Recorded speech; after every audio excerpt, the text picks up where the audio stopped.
Belajar persamaan dasar akuntansi. Persamaan dasar akuntansi merupakan catatan keuangan yang dapat memproyeksikan atau menggambarkan harta, utang, serta modal yang dimiliki oleh sebuah perusahaan.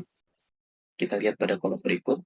Di sebelah kiri terdapat kolom aktiva, yaitu kolom harta. Kemudian di sebelah kanan terdapat kolom pasiva, yaitu liabilitas atau kewajiban ditambah dengan modal.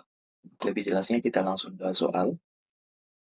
Pada tanggal 1, terdapat investasi awal yang menjadi uang modal dan dibayarkan secara kontan dari perusahaan C sebesar 10.500.000. Di sisi lain, terdapat investasi dalam bentuk peralatan kantor sebesar 1 juta.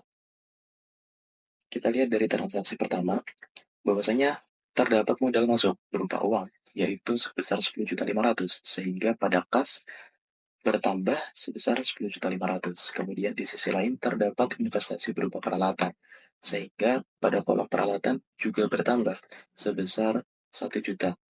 Sehingga di sebelah kanan didapatkan nominal, yaitu sebesar 11.500.000 pada kolom modal. Dan untuk keterangan, dapat kita isi investasi awal. Kemudian pada tanggal 2, pengeluaran untuk kepentingan pembayaran sewa gedung selama 1 bulan dengan harga sebesar 1.100.000. Pada transaksi tanggal 2 ini terdapat pengeluaran, sehingga berpengaruh kas, yaitu berkurang sebesar 1.100.000 dan juga mempengaruhi modal dengan nominal yang sama-sama berkurang sebesar 1.100.000. Dan untuk kolom keterangan, ini dapat kita isi biaya sewa gedung atau beban sewa. Dan untuk kolom hijau ini hanya penjumlahan saja. Kita lanjut di tanggal 3.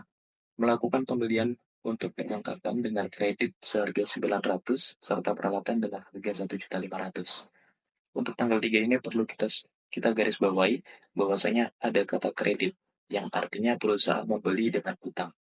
Sehingga untuk kas tidak berpengaruh apa-apa, tetapi berpengaruh di kolom perlengkapan. Perlengkapannya bertambah sebesar 900 dan untuk peralatan juga bertambah senilai 1.500.000. Dan untuk kolom sebelah kanan, kolom pasiva, ini yang bertambah bukan modal, tetapi hutang usaha karena perusahaan membeli dengan kredit. Kemudian, pada tanggal 4, mendapatkan pemasukan untuk pendapatan jasa sebesar 2 juta. Ini ada pendapatan masuk atau pemasukan yang didapatkan oleh perusahaan, sehingga kasnya bertambah sebesar 2 juta, kemudian modalnya juga bertambah senilai yang sama, yaitu 2 juta. Kemudian pada tanggal 5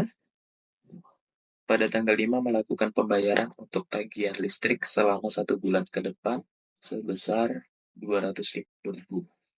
Sehingga kasnya berkurang dan juga modalnya juga berkurang karena ada beban atau terjadi pengeluaran.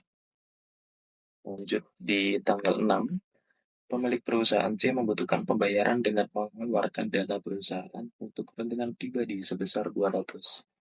Perlu kita garis bawahi kembali bahwasanya pemilik perusahaan mengambil untuk kepentingan pribadi, yang artinya kepentingan itu kita catat sebagai privat. Sehingga kasnya berkurang 200.000 dan juga modalnya juga berkurang 200. Pada tanggal 7, pendapatan masuk sebesar 1.250.000. Nah, ini seperti pada tanggal sebelumnya yang berpengaruh di kolom kas dan juga modal dengan nominal yang sama, yaitu 1.250.000. Pada tanggal 8, membayar tagihan air sebesar 70.000. Terjadi pengeluaran lagi, yaitu kasnya berkurang, modalnya juga berkurang. Lanjut tanggal 9, membayar gaji karyawan sebesar 2.500.000.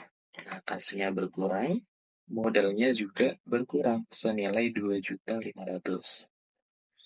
Pada tanggal 10, penghasilan masuk sebesar 3 juta. Nah, ini kasnya bertambah, teman-teman, karena ada pendapatan masuk, sehingga kasnya bertambah, modalnya juga bertambah, senilai 3 juta. Pada tanggal 11, membayar kebutuhan untuk rekening telepon sebesar 100 juta. Nah, karena ini beban, maka kasnya berkurang. Kemudian modalnya juga berkurang dengan nilai yang sama. Pada tanggal 12, penghasilan masuk sebesar 2.750.000. Kasnya bertambah, modalnya juga bertambah.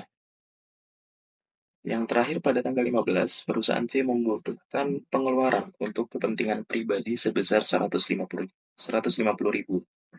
Transaksi ini sama dengan tanggal 6 ya, yaitu prefer untuk kebutuhan pribadi oleh pemilih senilai 150.000.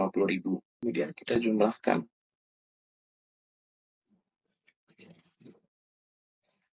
Pada kolom aktiva ini didapatkan nilai 185.300 rupiah.